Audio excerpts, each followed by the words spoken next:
Hi అండి, welcome back to Annapurna వంట. So ఈరోజు నేను మీకు బీరకాయ ఎండ్రాయిలు గుడ్డుతో ఒక మంచి టేస్టీ, మళ్ళీ చాలా సింపుల్గా అయిపోయి ఒక మంచి వంటకం నేర్పిస్తున్నానండి. దానికి కావాల్సినవి ఎండు రొయ్యలు 4 బాయిల్డ్ ఎగ్స్ తీసుకున్నా, అండ్ 1 ఆనియన్ తీసుకున్నా, అండ్ 4 గ్రీన్ చిల్లీస్ తీసుకున్నా, అండ్ 1 బీరకాయ తీసుకున్నా. అది మంచిగా పీల్ చేసి పెట్టుకున్నా అండి. సో ఇక్కడ నేను ఒక బాండి తీసుకొని కొంచెం ఆయిల్ వేసుకొని దాంట్లో ఈ కడిగి పెట్టుకున్న ఎండు రొయ్యలు ఏవైతే ఉన్నాయో అవి వేస్తున్నా అండి. అవి వేసి మంచిగా ఫ్రై చేసుకోవాలండి. దీంట్లో మనం కాస్త ఉప్పు, పసుపు కూడా యాడ్ చేసుకొని చాలా మంచిగా ఫ్రై చేసుకోవాలి. అవి ఎలా అవ్వాలంటే మీకు కలర్ చేంజ్ అవుతుందండి, ఒక గోల్డెన్ షేడ్ వరకు వస్తుంది. అది అలా అయింది అంటే అవి క్రిస్పీగా అయ్యాయి అని అర్థం అండి. సో అంతవరకు మంచిగా వేపుకోవాలి.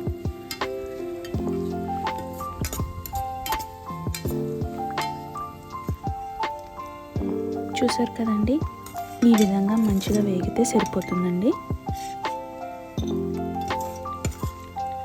ఇవి వేగాక ఒక బౌల్ తీసుకొని దాంట్లో వేసుకొని ఇందాక మనం బాయిల్ చేసుకున్న ఎగ్స్ ఏవైతే ఉన్నాయో అవి కూడా ఈ ఆయిల్లోనే వేసుకొని మనం వేపుకోవాలండి. మనం ఇందాక సాల్ట్ అనేది వేసాం కదండి ఎండు రొయ్యలకి. సో దీంట్లో కొంచెం నేను ఇప్పుడు పసుపు మళ్ళీ కారం మాత్రమే వేస్తున్నాను అండి. సాల్ట్ మనం చూసుకొని వేసుకున్నామండి స్లోగా.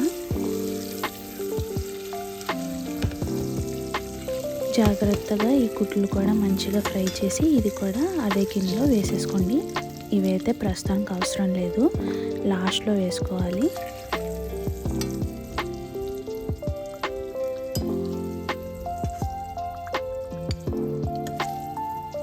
సో ఇప్పుడు మనం ఇదే ఆయిల్లో ఇందాక మనం కట్ చేసి పెట్టుకున్న ఆనియన్స్ అండ్ గ్రీన్ చిల్లీస్ కూడా వేయించేసుకుందామండి.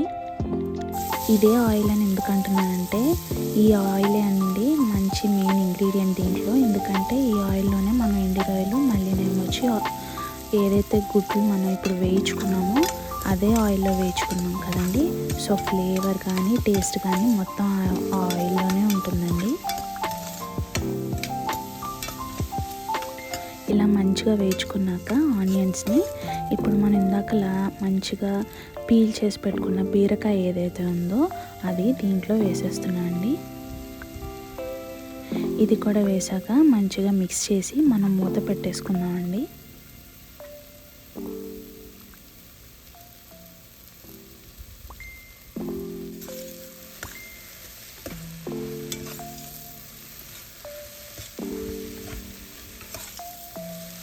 బీరకాయ ఎంత మంచిగా ఉడికితే దీంట్లో అంత మంచిగా ఉంటుందండి కర్రీ అనేది. సో మూత పెట్టుకున్నాక మనకి వాటర్ అనేది ఆటోమేటిక్గా బీరకాయలో నుంచే వస్తుందండి. చూసారు కదా ఎలా వస్తుందో. ఇప్పుడు నేను కొంచెం సాల్ట్ వేస్తానండి.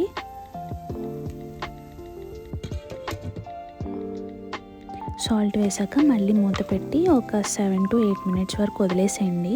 మొత్తం ఆ వాటర్ అంతా వచ్చి అదంతటా అదే ఉడుకుతుందండి.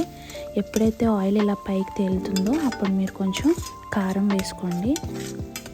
మీరు ఎంతైతే కారం తింటారో యూజువల్గా కర్రీస్లో అంత వేసుకోండి, సరిపోతుంది. సో తర్వాత మనం 1/2 glass ఆఫ్ వాటర్ వరకు వేసుకోవాలండి. ఇది వేసుకున్నాక మళ్ళీ మూత పెట్టి ఒక 5 minutes to 6 minutes వరకు వదిలేసేయండి. మంచిగా బీరకాయ దాంట్లో ఆ వాటర్లో ఉడుకుతుందండి.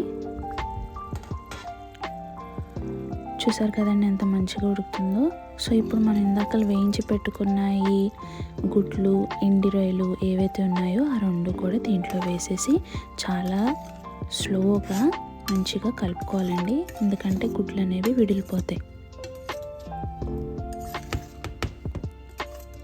చాలా సింపుల్ అండి ఈ కర్రీ, కష్టపడాల్సిన అవసరమే లేదు. అండ్ టేస్ట్ కూడా చాలా అంటే చాలా బాగుంటుంది. చూసారు కదండి, అది వేసుకున్నాక కాసేపు నేను మూత పెట్టానండి. మూత పెట్టి తీసేసాక అయిపోయింది. ఇప్పుడు సర్వింగ్ బౌల్లో తీసుకొని సర్వ్ చేసుకుంటే వేడి వేడిగా టేస్టీగా చాలా ఈజీగా అయిపోయే బీరకాయ ఎండు రొయ్యల గుడ్లు రెడీ అయిపోయింది. మీరు కూడా ట్రై చేసి ఇది ఎలా ఉందో నా కామెంట్ సెక్షన్లో చెప్పండి.